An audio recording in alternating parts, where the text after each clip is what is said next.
Halo Sobat Sukses, hari ini saya akan menjelaskan 7 handling objection, yaitu kata-kata atau kalimat yang kita gunakan ketika mengatasi atau menghadapi keberatan dari prospek yang kita tawari bisnis.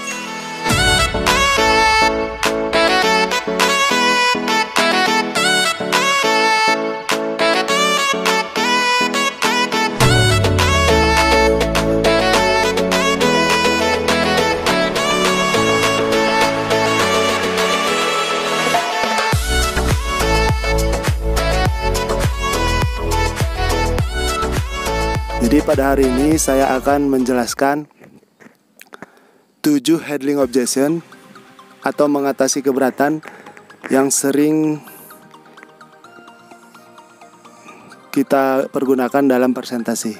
Oke, handling objection yang pertama biasanya adalah ketika kita presentasi pada orang, jawabannya adalah saya tidak pandai ngajak orang. Nah, untuk mengatasi keberatan seperti ini, kita berikan jawaban. Jika Anda belum pandai ngajak orang, saya yakin semua orang pada mulanya itu pasti tidak pandai.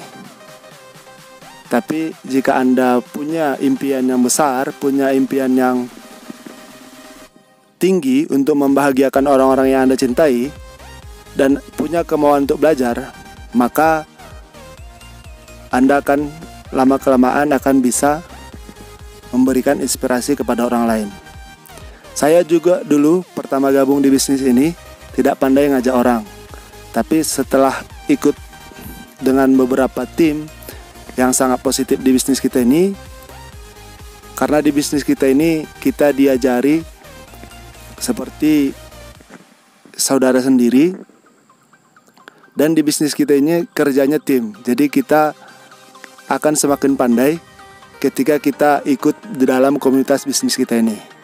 Jadi intinya adalah semua orang pada awalnya tidak pandai, tapi komunitas bisnis ini yang kita ikuti membuat kita semakin mahir setiap hari. Seperti itu.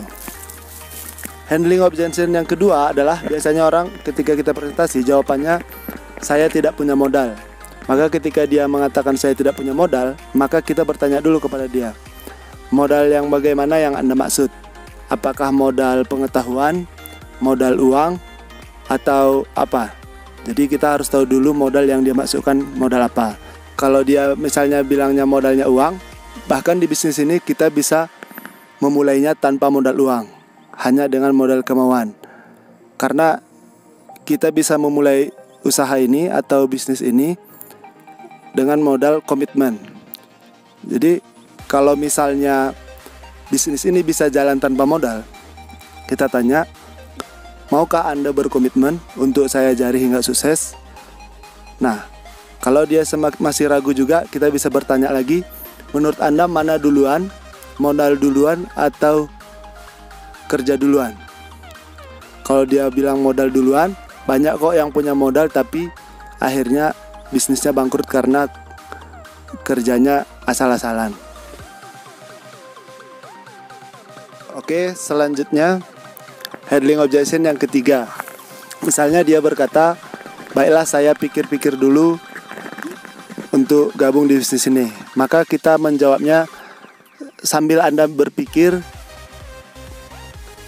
saya sarankan Anda mendaftar, karena ketika Anda daftar hari ini, orang yang mendaftar besok di belakang Anda itu sudah menjadi anggota tim Anda jika misalnya dia mendaftar sebagai orang yang mandiri. Jadi hitung-hitung Anda sudah memperoleh keuntungan dengan mendaftar dahulu sebelum Anda memutuskan untuk join membership. Jadi keuntungannya adalah Anda lebih dulu daftar daripada orang yang daftar besok.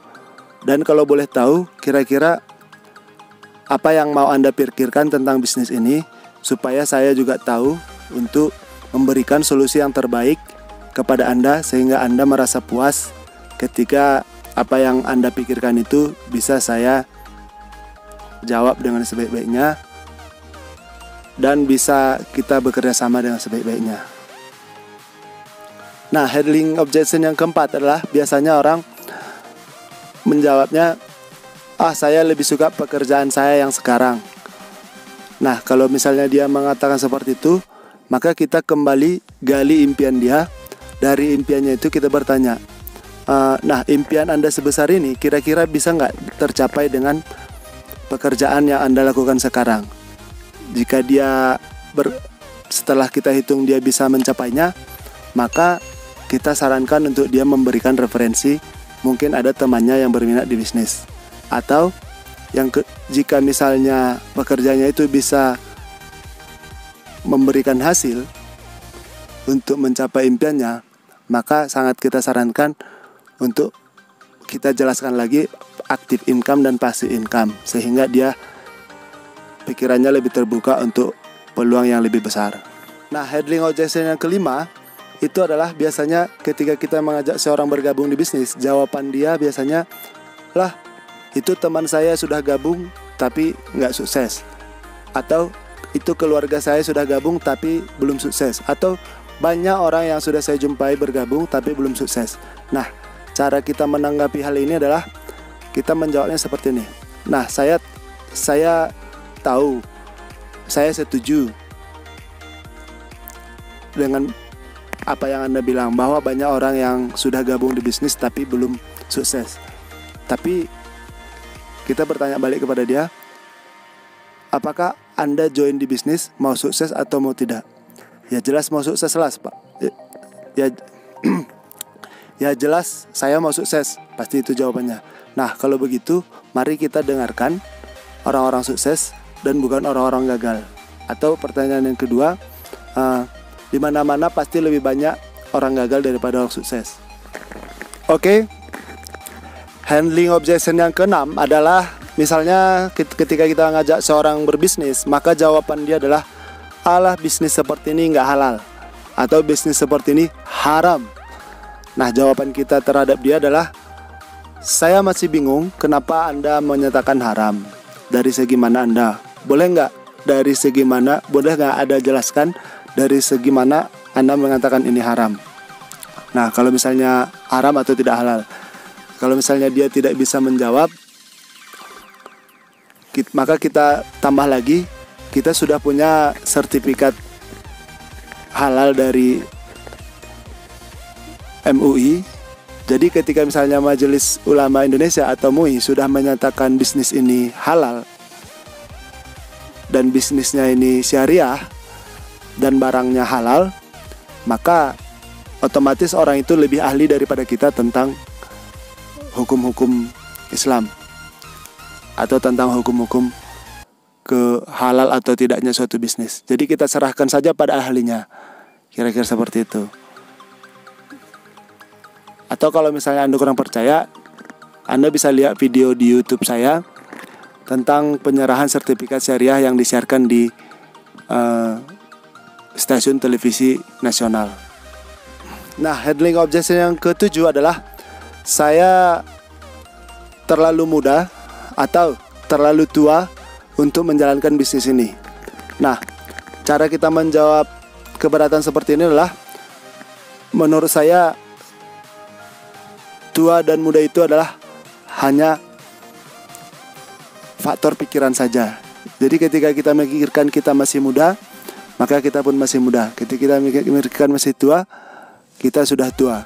Setujukah Anda dengan hal yang saya sampaikan? Nah, maksud saya begini, Anda bisa merasa tua di umur 30 atau merasa muda di umur 60.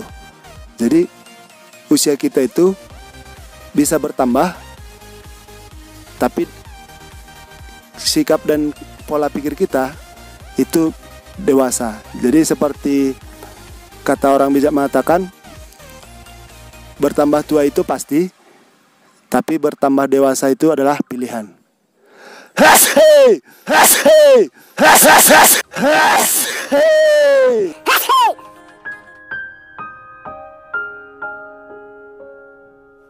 Oke, itulah 7 handling objection yang bisa kita pergunakan ketika kita mengatasi keberatan yang disampaikan oleh calon prospek kita atau calon member kita Semoga 7 handling objection yang saya jelaskan ini bisa menambah pengetahuan teman-teman semua, sahabat-sahabat sukses semua, sehingga meningkatkan produktivitas dan kualitas bisnis Anda.